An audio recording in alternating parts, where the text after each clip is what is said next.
Hi friends, ಇವತ್ತಿನ ವಿಷಯ ರಾಷ್ಟ್ರೀಯ ವಿಜ್ಞಾನ ದಿನ. ವಿಜ್ಞಾನವೇ ಸತ್ಯದ ಬೆಳಕು, ಅದು ಜೀವನದ ದಾರಿ. ವಿಜ್ಞಾನ ತಿಳಿದುಕೊಂಡರೆ ವಿಶ್ವ ನಮ್ಮ ಕೈಯಲ್ಲಿ ಎನ್ನುತ್ತಾ ಎಲ್ಲರಿಗೂ ರಾಷ್ಟ್ರೀಯ ವಿಜ್ಞಾನ ದಿನದ ಶುಭಾಶಯಗಳು. ಪ್ರತಿ ವರ್ಷ ಫೆಬ್ರವರಿ 28ರಂದು ವಿಜ್ಞಾನ ದಿನವನ್ನು ಆಚರಿಸಲಾಗುತ್ತಿದೆ.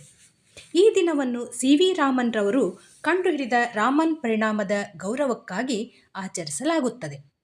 1928ರಲ್ಲಿ ನಡೆದ ಈ ಮಹತ್ವದ ಆವಿಷ್ಕಾರಕ್ಕಾಗಿ ಅವರಿಗೆ 1930ರಲ್ಲಿ ನೊಬೆಲ್ ಪ್ರಶಸ್ತಿ ದೊರೆಯಿತು. ಇದು ಭಾರತದ ವಿಜ್ಞಾನ ಕ್ಷೇತ್ರಕ್ಕೆ ಹೆಮ್ಮೆಯ ಕ್ಷಣ.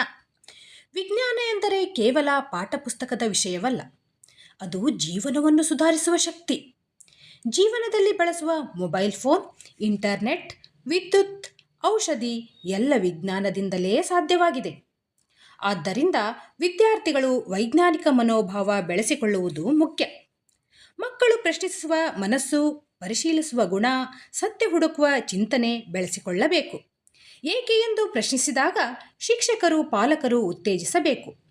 ಅಂಧಶ್ರದ್ಧೆಗಳಿಗೆ ಬಲಿಯಾಗದೆ ವೈಜ್ಞಾನಿಕ ಚಿಂತನೆಯಿಂದ ಸಮಸ್ಯೆಗಳನ್ನು ಪರಿಹರಿಸುವ ಸಾಮರ್ಥ್ಯವನ್ನು ಅವರಿಗೆ ಕಲಿಸಬೇಕು. ವಿಜ್ಞಾನವು ದೇಶದ ಪ್ರಗತಿಯ ಮೂಲ ಸ್ತಂಭವಾಗಿದೆ.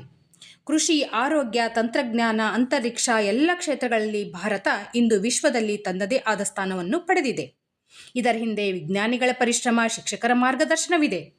ರಾಷ್ಟ್ರೀಯ ವಿಜ್ಞಾನ ದಿನದ ಈ ಸಂದರ್ಭದಲ್ಲಿ ಮಕ್ಕಳು ವಿಜ್ಞಾನಾಸಕ್ತಿ ಹೆಚ್ಚಿಸಿಕೊಂಡು ಪ್ರಯೋಗಾತ್ಮಕ ಕಲಿಕೆಗೆ ಉತ್ತೇಜನ ಪಡೆದು ಹೊಸ ಹೊಸ ಆವಿಷ್ಕಾರ ಮಾಡಲು ಸಂಕಲ್ಪ ಮಾಡಬೇಕು. ಪ್ರಶ್ನಿಸಿ, ಪರಿಶೀಲಿಸಿ, ಪ್ರಗತಿ ಸಾಧಿಸಿ ಎಂಬ ಸಂದೇಶದೊಂದಿಗೆ ನನ್ನ ಮಾತು ಮುಕ್ತಾಯಗೊಳಿಸುವೆ. ಧನ್ಯವಾದಗಳು. ಮಾಹಿತಿ ಇಷ್ಟವಾದಲ್ಲಿ ಸಬ್ಸ್ಕ್ರೈಬ್ ಮಾಡಿ, ಶೇರ್ ಮಾಡಿ, ಲೈಕ್ ಮಾಡಿ.